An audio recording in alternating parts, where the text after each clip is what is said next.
Hello guys, welcome back. कैसे हैं आप लोग?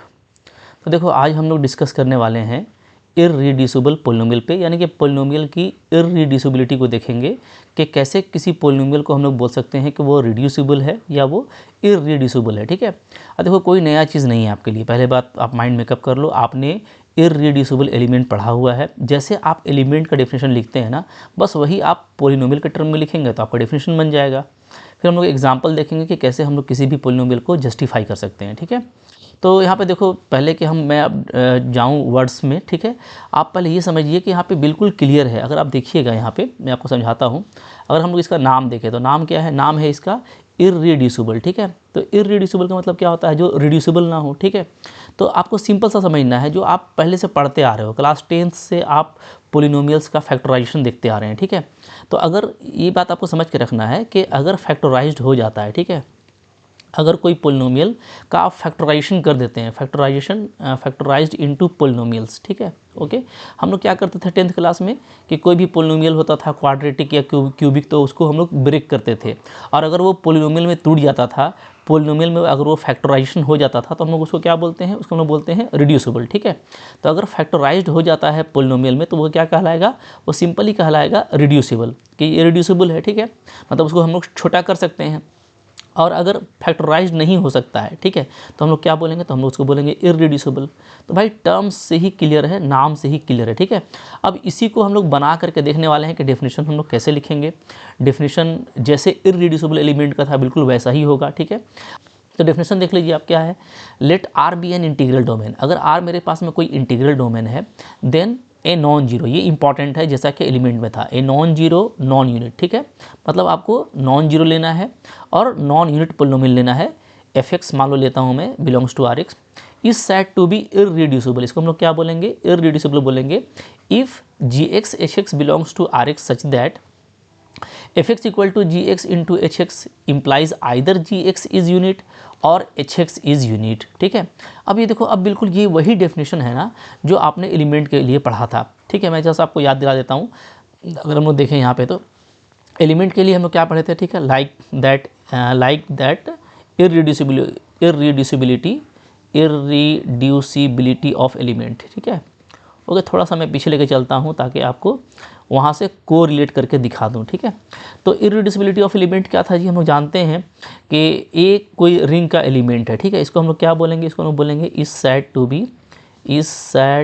B irreducible. इसको क्या बोला जाएगा? इसको बोला जाएगा इररिड्यूसिबल। ठीक है। कब बोला जाएगा? इफ़, अगर मैं ए को ब्रेक करता हूँ बी इंटू सी में, ठीक है, तो यहाँ से क्या होना चाहिए? यहाँ से आइदर बी, या तो बी और या तो सी आपका क्या होना चाहिए? यूनिट होना चाहिए आर में। ठीक है। यही आप डेफिनेशन पढ़ते हो रिंग थ्योरी में, इररिड्यूसिबिलिटी ऑफ एलिमेंट का। ठीक है। तो जैसे एक, अच्छा यहाँ पे समझिएगा, यहाँ पे अगर ए को मैं ब्रेक कर रहा हूँ दो एलिमेंट में, तो ये दो एलिमेंट में आइदर कोई एक यूनिट है। इसका मतलब है ये प्रॉपर ब्रेक नहीं हो रहा है, so it is irreducible. That means we can say कि A cannot be factorized into two non units of ring. ठीक है। तो रिंग के अगर दो नॉन यूनिट्स में मैं नहीं तोड़ सकता, तो ए यानी मेरा टूट नहीं रहा है, ए मेरा फैक्टर नहीं हो रहा है, so A is irreducible. Like that, अगर आपके पास में कोई पोलिनोमियल एफ एक्स है, ठीक है, और उसको आप ब्रेक कर रहे हो जी एक्स और एच एक्स में, ध्यान दीजिएगा ना, ब्रेक कर रहे हैं और जी एक्स और एच एक्स दोनों में से कोई आपका एक यूनिट है, इसका मतलब ये ब्रेक ही नहीं हुआ। ठीक है। आप ध्यान दीजिएगा, जब आप जी एक्स या एच एक्स को यूनिट बोलते हैं ना, तो वो फिर पोलिनोमियल नहीं रहता है। मैंने आपको बताया था कि कभी भी पोलिनोमियल हमारा क्या होता है? यूनिट नहीं होता है। मीन्स कभी भी पोलिनोमियल का मल्टीप्लिकेटिव इन्वर्स होगा ही नहीं। अगर मल्टीप्लिकेटिव इन्वर्स होगा, देन वो क्या होगा? एक कांस्टेंट पोलिनोमियल होगा। ठीक है। तो इसका मतलब है कि कोई ना कोई इसमें एक कांस्टेंट है, और इसमें कोई ना कोई अगर एक कांस्टेंट है, तो यानी कि मेरा एफ एक्स दो पोलिनोमियल्स में नहीं टूट रहा है। दैट मीन्स एफ एक्स मेरा क्या है? फैक्टराइजेशन नहीं हो रहा है, यानी कि एफ एक्स मेरा क्या है? इररिड्यूसिबल है। ठीक है। तो डेफिनेशन बिल्कुल देखो, बस रिंग के टर्म में लिखा गया, थोड़ा सा वर्ड्स का खेल है, बाकी है वही सिंपल चीज़। तो शॉर्ट में भी आप देख सकते हो, शॉर्ट में क्या बोल रहा है कि अगर एफ एक्स मेरा कोई रिंग का एलिमेंट है, पोलिनोमियल रिंग का, और ये कैन नॉट बी फैक्टराइज, अगर इसको हम फैक्टराइज नहीं कर सकते हैं into the product of two non units, then F x is irreducible. ठीक है। क्योंकि आप जब नॉन यूनिट्स की बात करते हो ना, तो नॉन यूनिट्स का मतलब क्या होता है? पोलिनोमियल। ठीक है। नॉन यूनिट्स का मतलब क्या होता है? पोलिनोमियल्स। तो इसका मतलब है कि अगर मैं एफ एक्स को दो अलग अलग पोलिनोमियल में नहीं तोड़ पा रहा हूँ, तो एफ एक्स मेरा क्या है? इररिड्यूसिबल है। इसको आप मोहब्बत से समझिएगा, ठीक है। ये एक इंपॉर्टेंट रिमार्क है, इसको आप समझ लीजिए, ठीक है। रिमार्क, ओके, ये समझ के रखिएगा। इन आर एक्स, कोई भी हो, कोई भी आपका रिंग ऑफ पोलिनोमियल हो, ठीक है, इफ़ जी एक्स और एच एक्स इज़ यूनिट, अगर इन दोनों में से कोई आपका यूनिट है, इसका मतलब क्या होता है, इसका मतलब होता है मीन्स क्या होगा, जी एक्स, आइदर जी एक्स और एच एक्स इज़ कॉन्स्टेंट, ठीक है, इज़ नॉन जीरो कांस्टेंट, ठीक है। तो नॉन जीरो कांस्टेंट होना चाहिए, ओके, तभी ये यूनिट होगा। चूंकि पोलिनोमियल कभी भी यूनिट नहीं होता है, उसका कभी भी मल्टीप्लिकेटिव इन्वर्स नहीं होता है, मैंने आपको लास्ट लेक्चर में बताया था, ठीक है। तो अब ये क्या क्या हो सकता है समझिए, ठीक है। तो जैसे हम लोग का जो फेमस सेट होता है वो होता है set of integer, set of real, set of rational. तो अगर मैं सेट ऑफ इंटीजर में बात करूँ तो ये जो नॉन जीरो कॉन्स्टेंट है, ये क्या हो सकता है, ये हो सकता है +-1 हो सकता है, ठीक है, इन सेट ऑफ इंटीजर। क्यों भाई, सिंस जो यूनिट होता है, ठीक है, units of set of integer क्या होता है, ये आपका वनली +-1 होता है, ठीक है। तो अगर आप सेट ऑफ इंटीजर में काम करेंगे तो ये जी एक्स या एच एक्स दोनों में से किसी एक को या तो 1 होना पड़ेगा या तो -1 होना पड़ेगा, ठीक है। अगर आप रेशनल नंबर में बात करेंगे तो रेशनल नंबर में आपका कुछ भी हो सकता है, जैसे 1 हो सकता है, 1/2 हो सकता है, -1 हो सकता है, 3/2 हो सकता है, ठीक है। इस तरह का कोई भी एलिमेंट हो सकता है किसमें, इन रेशनल नंबर, ठीक है। क्यों, इसलिए कि रेशनल नंबर में जो यूनिट होता है वो all non zero rational numbers होते हैं, ठीक है। सिंस जो यूनिट्स होता है हमारा किसमें, रेशनल सेट में, वो क्या होता है, वो all rational non zero rational होता है, ठीक है। कोई भी रेशनल नंबर लीजिएगा उसका यूनिट होगा, यानी उसका मल्टीप्लिकेटिव इन्वर्स होगा, ठीक है। और अगर आप बात करोगे रियल में, तो रियल में कुछ भी हो सकता है, जैसे 1 -1, ठीक है, 2 3/2, इसमें तो रेशनल इरेशनल सारे ही आ जाएंगे ना। तो इस तरह का कोई भी रेशनल इरेशनल होगा किसमें, इन सेट ऑफ रियल नंबर, ठीक है। इसलिए कि जो सेट ऑफ रियल में यूनिट्स होते हैं, ठीक है, वो क्या होता है, वो ऑल नॉन जीरो रियल होता है। बात फॉलो कर रहे हो, ठीक है। तो जब भी हम लोग यूनिट्स की बात कर रहे हैं, जैसे कि चूँकि इररिड्यूसिबल है, तो जो मेरा एफ एक्स फैक्टराइज होगा जी एक्स और एच एक्स में, तो उसमें से कोई ना कोई एक क्या होगा, नॉन जीरो कांस्टेंट होगा, यानी वो पोलिनोमियल नहीं होगा। इसका मतलब है कि ये दो पोलिनोमियल में ब्रेक नहीं हो रहा है, सो इट इज़ इररिड्यूसिबल, ठीक है। बात समझ में आ गई। अब आप कंसिक्वेंटली देखो रिड्यूसिबल का डेफिनेशन। तो रिड्यूसिबल कब कहेंगे पोलिनोमियल को, a polynomial f x is reducible if there exist two non constant polynomial. ध्यान दीजिएगा, ठीक है। नॉन कांस्टेंट मतलब कांस्टेंट नहीं होना चाहिए, इनफैक्ट वो पोलिनोमियल होना चाहिए प्योर फॉर्म में, ठीक है। तो if there exist two non constant polynomial G X H X both with lower degree then F X such that F X equal to G X into H X. बात समझ में आ रही है, ठीक है। तो बिल्कुल साफ पता चल रहा है कि यहाँ पे एफ एक्स क्या हो जा रहा है, ब्रेक कर जा रहा है दो पोलिनोमियल्स में। इसमें दोनों में से दोनों कोई कांस्टेंट नहीं है, दोनों पोलिनोमियल है, ठीक है। तो आप सिंपली यहाँ पे देख सकते हो, बोल सकते हो कि F X can be factorized into product of two non units, ठीक है। तो यहाँ पे जो फैक्टराइज हो रहा है वो दो नॉन यूनिट में हो रहा है, इसलिए कि नॉन यूनिट जहाँ बोलेंगे तो वो क्या होगा, वो पोलिनोमियल होगा, और यूनिट बोलेंगे तो वो क्या हो जाएगा, वो कोई नॉन जीरो कांस्टेंट एलिमेंट होगा। बात फॉलो कर रहे हो, ठीक है। तो बहुत इजीली आई होप आपको समझ में आ गया होगा, बहुत कोई बड़ा चीज़ नहीं है। आइए कुछ क्विक एग्जांपल देख लेते हैं। जैसे देखो यहाँ पे करना है चेक इररिड्यूसिबिलिटी ऑफ एफ एक्स, ठीक है। एफ एक्स आपको एक पोलिनोमियल दिया हुआ है और हमको ये अलग अलग सेट्स दिए हुए हैं, इसमें हमको इसका इररिड्यूसिबिलिटी चेक करना है, ठीक है। 1 to 1 चेक कर लेते हैं जी। नंबर 1 देखो, अगर आप देखिएगा तो एफ एक्स हमारा क्या है, एफ एक्स हमारा यहाँ पे है 4 + 2x², ठीक है। यहाँ पे आप मोहब्बत से 2 को कॉमन ले सकते हैं, तो क्या हो जाएगा, 2 + हो जाएगा x², ठीक है, ओके। अब देखिए यहाँ पे दो एलिमेंट हमको मिल गया। अब इससे ज़्यादा ये टूट नहीं सकता है, ठीक है। यहाँ पे अगर हम बात करें रेशनल में और रियल में तो ठीक है, कॉम्प्लेक्स में ठीक है, और भी हम लोग तोड़ सकते हैं कॉम्प्लेक्स में, लेकिन हम लोग यहाँ पे रेशनल में देख रहे हैं और रियल में देख रहे हैं, ये बस ऐसे ही टूटेगा, और इंटीजर में भी ये ऐसे ही टूटेगा, ठीक है, ओके। अब आप देखिए यहाँ पे अगर आप देखेंगे ना, तो यहाँ पे आपको दिखेगा कि यहाँ पे मेरा, इसको मैं कह सकता हूँ कि ये मेरा जी एक्स है और ये मेरा क्या है, एच एक्स है, ठीक है। दो पोलिनोमियल है, तो नो डाउट यहाँ पे जो जी एक्स है वो एक क्या है, वो एक कांस्टेंट वैल्यू है, ठीक है। और कांस्टेंट वैल्यू यहाँ पे 2 है, ठीक है। तो 2 आपका नो डाउट रेशनल नंबर में क्या है, एक यूनिट है। तो बाय डेफिनेशन यहाँ पे जी एक्स हमारा क्या हो जाएगा, यूनिट हो जाएगा। ध्यान दीजिएगा, क्या हो जाएगा, यूनिट हो जाएगा, किस में, इन सेट ऑफ रेशनल, ठीक है। तो सेट ऑफ रेशनल में आपका ये यूनिट है। अच्छा, एल्सो ये आपका यूनिट है, also unit in set of real, ठीक है। ध्यान दीजिएगा, मैं अब थोड़ा सा साफ लिख देता हूँ, इसको ठीक कर देता हूँ, ठीक है। चलो, तो ये जो हमारा जी एक्स है वो क्या है, वो आपका is unit in set of rational, also unit in set of real, but but not unit, लेकिन ये यूनिट नहीं है, not unit in set of integer, ध्यान दीजिएगा, ठीक है। सेट ऑफ इंटीजर में ये यूनिट नहीं है ना, क्योंकि 2 का मल्टीप्लिकेटिव इन्वर्स क्या होगा, 1/2 होगा, तो 1/2 आपका रेशनल होगा, रियल भी होगा, लेकिन वो सेट ऑफ इंटीजर में बिलोंग नहीं करेगा, इसलिए ये 2 आपका सेट ऑफ इंटीजर में नहीं आ रहा है, ध्यान दीजिएगा, ठीक है। तो यानी ये gx इंटू एच में लिखा जा रहा है, जिसमें नो डाउट gx क्या है, हमारा एक यूनिट है रेशनल में और रियल में। तो मैं बाय डेफिनेशन बोल सकता हूँ कि दिस फंक्शन इज़ इररिड्यूसिबल, ये क्या है जी, ठीक है। यहाँ पे मैं यहाँ पे बोल सकता हूँ क्या है, fx इज़ इररिड्यूसिबल, इररिड्यूसिबल, ठीक है, ओवर सेट ऑफ रेशनल, ठीक है, also over set of real. तो इन दोनों में तो ये इररिड्यूसिबल है, ठीक है, ठीक है। अब आते हैं, देखो हम लोग सेट ऑफ इंटीजर पे। अब यहाँ से हम लोगों का मेन कॉन्सेप्ट और ट्विस्ट जो है वो बिल्कुल क्लियर होने वाला है, ठीक है, बिल्कुल केयरफुल रहिएगा। देखिए चूँकि हम लोग ये देख रहे हैं ना कि ये जो हमारा पोलिनोमियल है ये 2 अलग अलग पोलिनोमियल्स में ब्रेक नहीं हुआ, ठीक है। तो हम लोग बोल दिए irreducible over Q, irreducible also over R, ठीक है।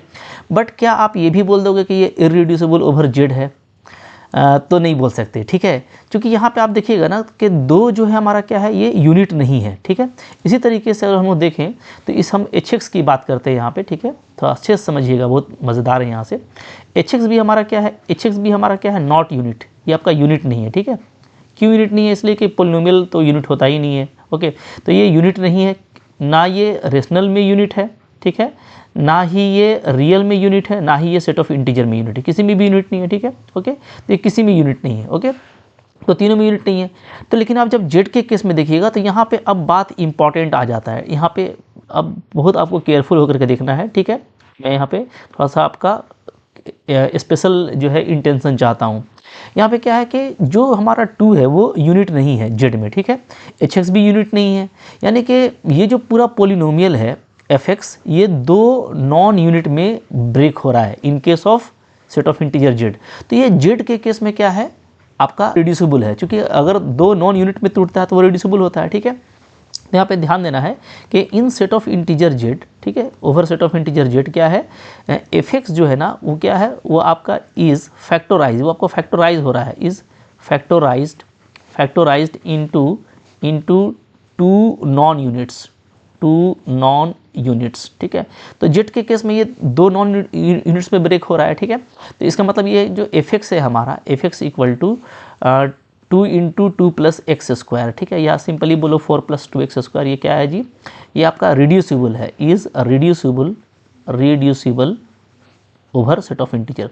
अब आप बोलेंगे कि सर सेट ऑफ इंटीजर के केस में तो ये 2 पोलिनोमियल में ब्रेक नहीं हो रहा है, और जब तक 2 पोलिनोमियल में ब्रेक नहीं होगा तो आप उसको कैसे बोल दोगे रिड्यूसिबल? तो अब आ गया, देखिए यहाँ पे मेन चीज़, ऊपर से जो हम बोलते आ रहे थे ना वो आपका हाई स्कूल अलजेब्रा से हम आपको कनेक्ट कर रहे थे। तो यहाँ पे आपको बिल्कुल अब आपको समझाता हूँ मैं, एकदम क्लियर हो जाएगा, ठीक है। इररिड्यूसिबल पोलिनोमियल की बात करेंगे ना तो हाई स्कूल अलजेब्रा से चलेंगे तो डायरेक्ट हम लोग फील्ड में बात करेंगे, ठीक है। अगर हम लोग फील्ड में बात करते हैं, इन फील्ड, तो फील्ड में क्या होगा, अगर 2 अलग अलग पोलिनोमियल में ब्रेक हो रहा है तो वो रिड्यूसिबल है, ठीक है, अगर नहीं हो रहा है तो वो इररिड्यूसिबल है, ओके। तो मैं आपको बस जस्ट समझाता हूँ, कोई दिक्कत नहीं होने वाली है। इसी तरीके से मैंने यहाँ पे लिखा था कि अगर 2 नॉन यूनिट्स में ब्रेक हो रहा है इसका मतलब वो पोलिनोमियल है, तो ये किस में, ये आपका फील्ड में, इन फील्ड्स, ठीक है, फील्ड्स में। तो पोलिनोमियल आपको 2 अलग अलग तभी मिलेगा जब वो आपका फील्ड होगा, ठीक है।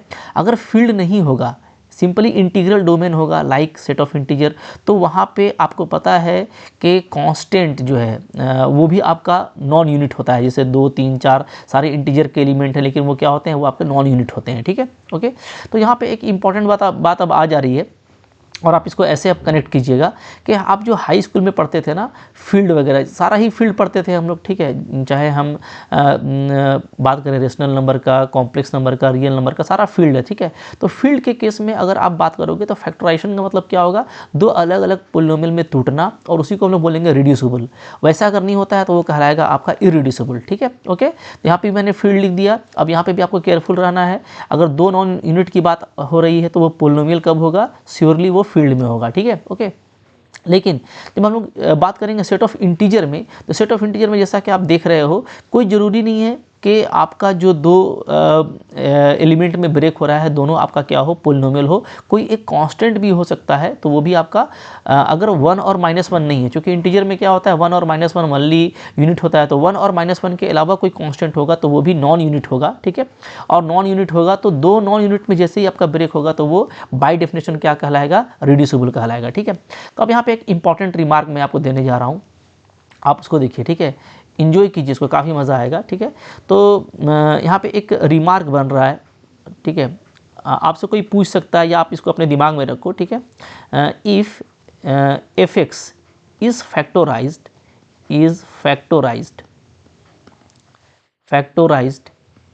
into two distinct polynomials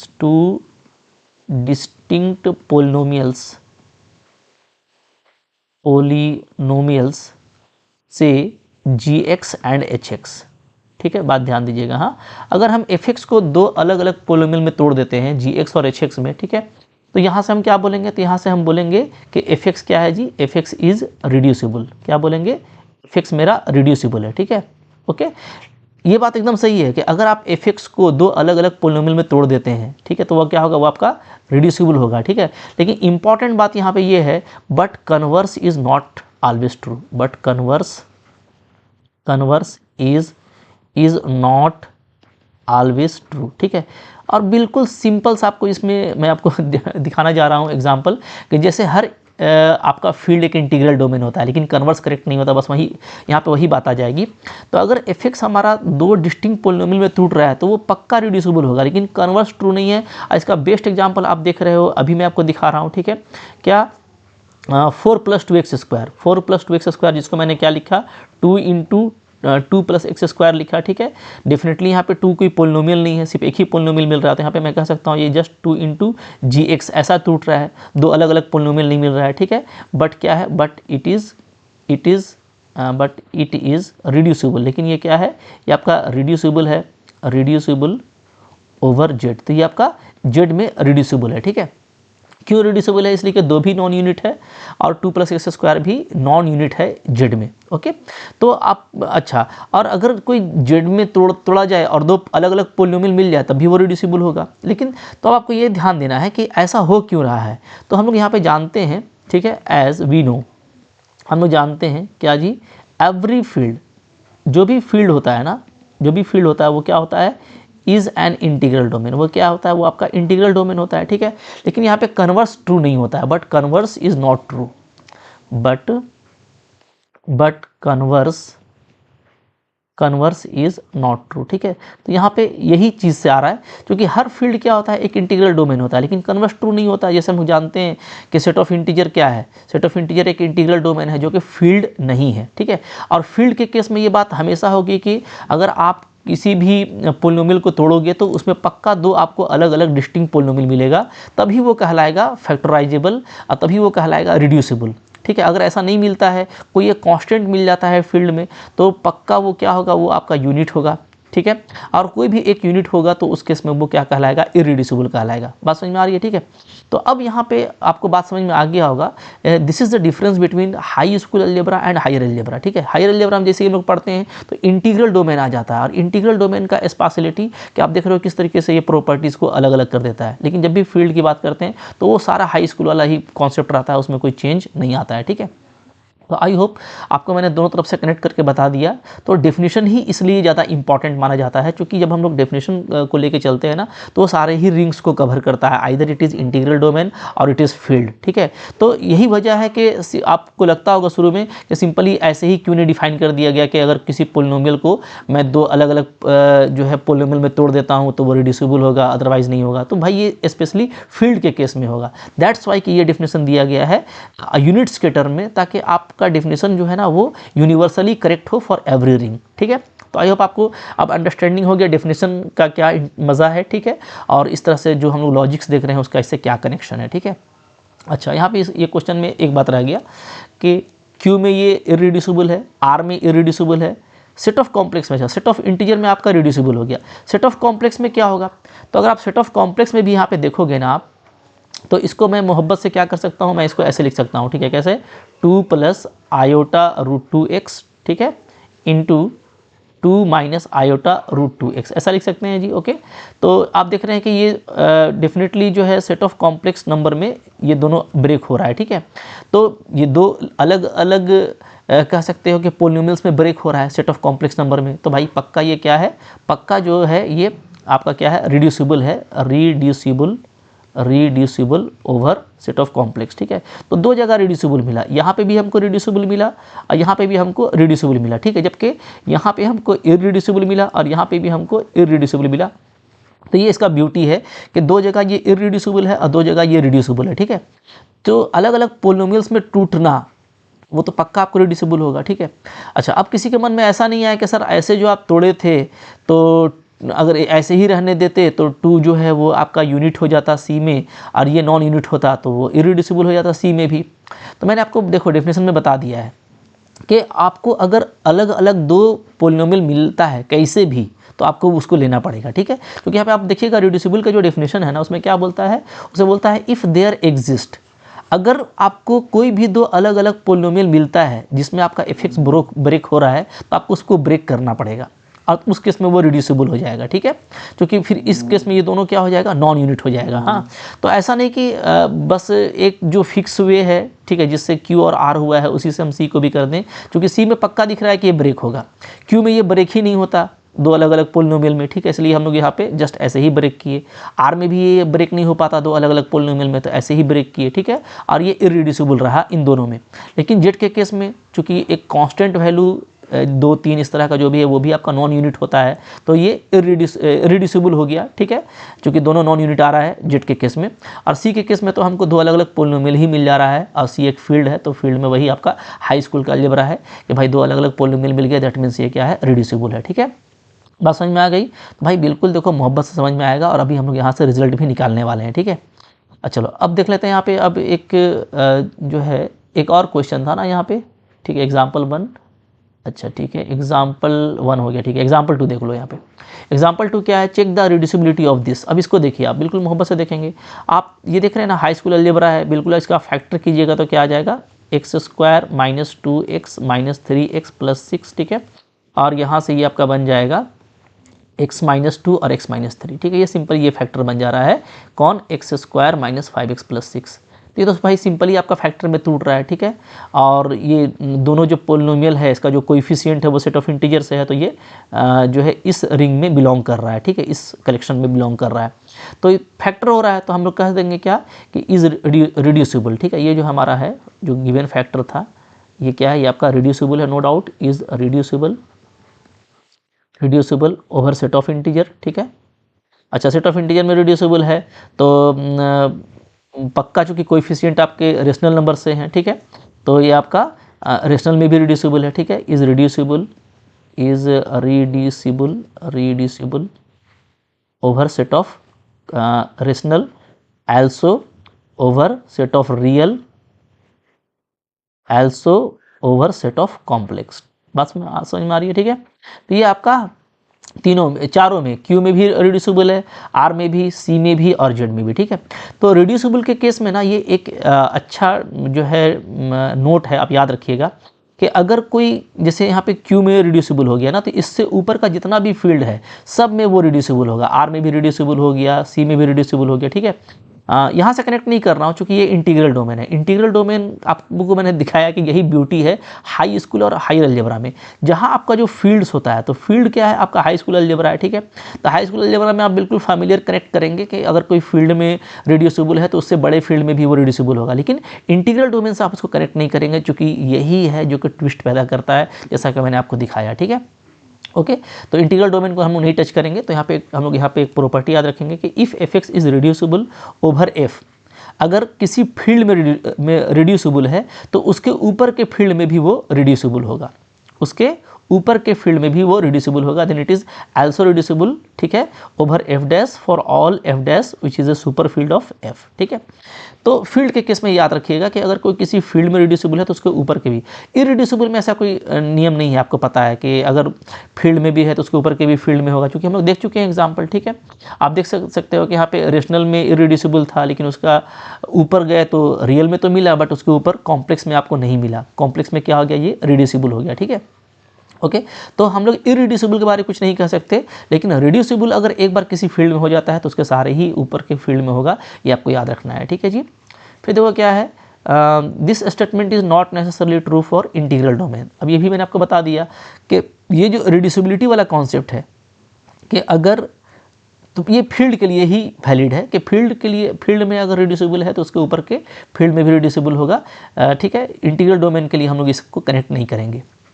above statement is not valid for irreducibility, ये भी लिखा हुआ है। ठीक है, इरिड्यूसिबिलिटी में ये वैलिड नहीं है कि कोई अगर किसी फील्ड में इरिड्यूसिबल है तो उसके ऊपर के भी फील्ड में इरिड्यूसिबल होगा, ऐसा कोई जरूरी नहीं है। ठीक है, और भी कुछ यहाँ पे एग्जांपल देखो, जैसे आपको बोलता है चेक इरिड्यूसिबिलिटी ऑफ दिस। ठीक है, इसको भी देख लेते हैं जी। यहाँ पे आप देख सकते हो मोहब्बत से क्या है, हमको यहाँ पे जो गिवन है पोलिनोमियल वो क्या है, वो है f(x = x to the power 4 + 1। ठीक है, अब आप देखिएगा ना, अगर मैं इसको बात करूं तो मैं इसको अगर फैक्टर में तोड़ूंगा तो बस जस्ट ये 1 × x का पावर 4 + 1 लिखा जाएगा। ठीक है, ओके। अच्छा, अब आप देखिए यहाँ पे आप देखेंगे तो यहाँ पे नो डाउट 1 जो है वो क्या है, वो आपका यूनिट है। ये क्या है, ये आपका यूनिट है, किस में, सेट ऑफ इंटीजर में यूनिट है ये। ठीक है, एल्सो ये आपका यूनिट है किस में, सेट ऑफ रेशनल में भी ये यूनिट, दोनों में ये यूनिट है। ठीक है, अच्छा आप बोलोगे, मैं भी लिख देता हूँ थोड़ा सा, लेकिन ध्यान देना यहाँ पे ट्विस्ट है। ठीक है, एल्सो यूनिट इन आर, चलो ठीक है मैं लिख देता हूँ कि ये रियल में भी यूनिट है। नो डाउट 1 का जो है मल्टीप्लिकेटिव इन्वर्स मिलता है जेड में भी, क्यू में भी, आर में भी। ठीक है, तीनों में ये यूनिट है। ओके, अच्छा ये जो है क्या है, ये आपका नॉन यूनिट है, ये यूनिट नहीं होता है चूँकि ये एक पोलिनोमियल है। नॉन यूनिट इन, ठीक है, एनी रिंग, कोई भी रिंग आप ले लीजिएगा तो उसमें ये यूनिट नहीं है। ठीक है, अब यहाँ से हम लोग क्या बोलेंगे, तो यहाँ से हम लोग क्या बोलेंगे, यहाँ से बाय डेफिनेशन ऑफ, ध्यान दीजिएगा मैं अभी रियल के बारे में आपको बताने वाला हूँ, इंटरेस्टिंग बात। ठीक है, बाय डेफिनेशन ऑफ इरिड्यूसिबिलिटी, इरिड्यूसिबिलिटी। ठीक है, तो इरिड्यूसिबिलिटी का जो डेफिनेशन है कि कोई एक यूनिट होना चाहिए, तो हमको यहाँ पे 1 यूनिट मिल रहा है, तो मैं कह सकता हूँ कि जो मेरा पोलिनोमियल है x to the power 4 + 1, ये क्या है जी, ये आपका इरिड्यूसिबल है, is irreducible over set of integer dead. ठीक है, इसी तरीके से ये इरिड्यूसिबल है over set of complex number, set of rational number. ठीक है, अच्छा लेकिन देखो रियल नंबर में ना ये आप इतना हबड़ा करके इरिड्यूसिबल नहीं लिख देंगे, क्योंकि मैंने आपको बोला था कि अगर हमको 2 फैक्टर मिलता है तो वो फैक्टर हमको ढूंढना पड़ेगा जिसमें ये ब्रेक, अगर हो सकता है 2 अलग अलग पोलिनोमियल में तो हमको उसको ब्रेक करना पड़ेगा। ठीक है, तो मैं यहाँ पे थोड़ा सा आपको ध्यान दे रहा हूँ कि अगर आप हड़बड़ा के लिख दोगे is irreducible over set of real, तो अभी तो आपको लग रहा है ये सही है, लेकिन आपका ये क्या हो जाएगा, ये आपका हो जाएगा रॉन्ग। ये आपको ध्यान देना, ये आपका क्या हो जाएगा, ये आपका रॉन्ग हो जाएगा। ठीक है, ये दोनों तो सही है, ठीक है, लेकिन ये आपका रॉन्ग हो जाएगा। क्यों, इसलिए कि हम लोग यहाँ पे देख रहे हैं, यहाँ पे अगर आप थोड़ा सा केयरफुल होकर के देखोगे तो x का पावर 4 + 1 को मैं कैसे लिख सकता हूँ, मैं लिख सकता हूँ क्या, x² + 1 - √2x। ठीक है, इंटू x² + 1 + √2x। ठीक है, ओके, आप देखिए, आप इन दोनों को मल्टीप्लाई करके देखिए, बिल्कुल आपको समझ में आ जाएगा। मैं आपको मल्टीप्लाई करके दिखा रहा हूँ। ठीक है, इसको आप मल्टीप्लाई करेंगे तो यहाँ पे देखो ये a - b है, ये आपका a + b है, तो यहाँ पे आपका ये हो जाएगा a² और -b², ऐसे हो जाएगा। ठीक है, ओके, अब इसको आप खोलोगे तो क्या आ जाएगा, तो यह आ जाएगा आपका x का पावर 4 + 2x² + 1 और माइनस यहाँ पे भी आपका 2x², ये आपका कैंसिल हो जाएगा। तो फाइनली इसका वैल्यू बच रहा है x का पावर 4 + 1। ठीक है, यानी ये जो 2 फैक्टर है ना, ये एग्जिस्ट कर रहा है, 2 अलग अलग हमको यहाँ पे जो है फैक्टर मिल रहा है, जिसमें हम इसको क्या कर पा रहे हैं, फैक्टराइजेशन कर पा रहे हैं। ठीक है, और नो डाउट आप इसके में जो कोएफिशिएंट है देखिएगा ना, तो दोनों पोलिनोमियल में जो कोएफिशिएंट है वो रियल नंबर से बिलोंग करता है। कहाँ से बिलोंग करता है, रियल नंबर से, यानी कि ये पोलिनोमियल ओवर रिंग का 2 अलग अलग एलिमेंट है, और 2 अलग अलग आप देख पा रहे हो पोलिनोमियल है, 2 अलग अलग पोलिनोमियल है, यानी दोनों क्या है, नॉन जीरो है। ठीक है, दोनों नॉन जीरो है। तो मैंने आपको बोला था कि अगर 2 अलग अलग पोलिनोमियल मिलता है, इसका मतलब है कि आप 2 नॉन जीरो में इसको फैक्टराइज कर पा रहे हैं, तो भाई अब यहाँ पे ये आर में रिड्यूसिबल हो गया।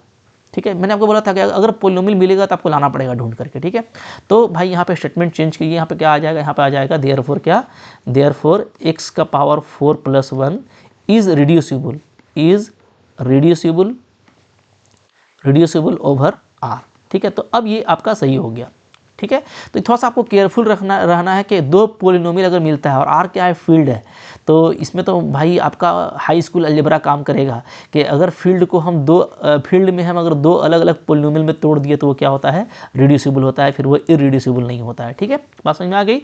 और अगर आर में है तो यानी कि इसके ऊपर के फील्ड में भी होगा, इसका ऊपर का फील्ड क्या है, कॉम्प्लेक्स नंबर है, तो इसमें भी क्या होगा आपका, इरिड्यूसिबल होगा, रिड्यूसिबल होगा, also reducible over set of complex C. ठीक है, तो अगर आर में रिड्यूसिबल है तो उसके ऊपर के फील्ड में भी होगा, तो कॉम्प्लेक्स में भी होगा।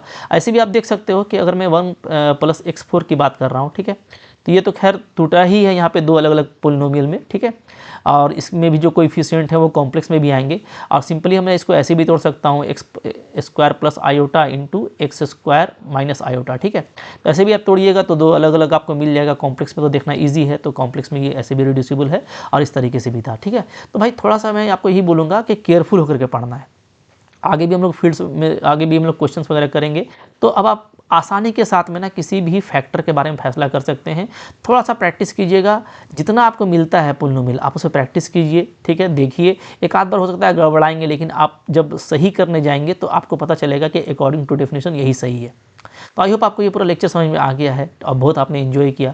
आगे के लेक्चर्स में हम लोग और भी चीज़ों को देखेंगे तो और क्लैरिटी बढ़ेगा, कॉन्फिडेंस भी आएगा। तो आई होप आपको अच्छा लगा होगा। अच्छा लगा लाइक ज़रूर कीजिएगा, चैनल पे नए सब्सक्राइब करके 1 to 1 पढ़ते चलो। ठीक है, मैं आपको सजेस्ट करूँगा ना कि अगर आप किसी कोर्स की तैयारी कर रहे हो ना, लाइक पीजीटी, टीजीटी, या आप CSIR नेट की तैयारी कर रहे हो, किसी भी स्टेट से आप टीचर बन रहे हो, ठीक है, ये सब आपके सिलेबस में है, तो आप मेरा ऐप डाउनलोड कर लीजिए, MSc learn honestly. MSc learn honestly आप डाउनलोड कर लीजिए। ठीक है, ये ऐप जो है ना, बहुत इसमें आपको सिस्टमेटिक जो है कोर्सेज मैंने अपलोड किए हैं, आपको PDF मिल जाता है, बहुत सारे मैंने क्वेश्चंस कराए हैं, आपको सिस्टमेटिक कंटेंट मिलता है, आप मेरे से डाउट पूछ पाते हो। ठीक है, तो एक पढ़ने का अलग मज़ा आता है। थोड़ा अपने ऊपर इन्वेस्ट कीजिए, काफ़ी जेन्युइन प्राइस में है, फीडबैक काफ़ी अच्छा है। यहाँ से आप तैयारी करेंगे तो सिक्योरिटी काफ़ी बढ़ जाएगी, डाउट्स वगैरह आप मेरे से पूछ पाओगे, मैं भी आपसे टच में रहता हूँ, तो आपको गाइड करता रहता हूँ, डेफिनेटली आपको बहुत फ़ायदा होगा। ठीक है, मिलते हैं अगले लेक्चर में। यूट्यूब पे काफ़ी सारा वीडियो 1 to 1 सबको देखिएगा। एक बार सबको समझ गए ना, मैं आपको बताया कि बस इसका कुछ बच्चों को डर लगता है रिंग और एब्स्ट्रैक्ट वगैरह से, कोई डरने वाली बात नहीं है, बिल्कुल आप मज़े से पढ़ोगे, मज़ा करोगे। ठीक है, थैंक यू वेरी मच।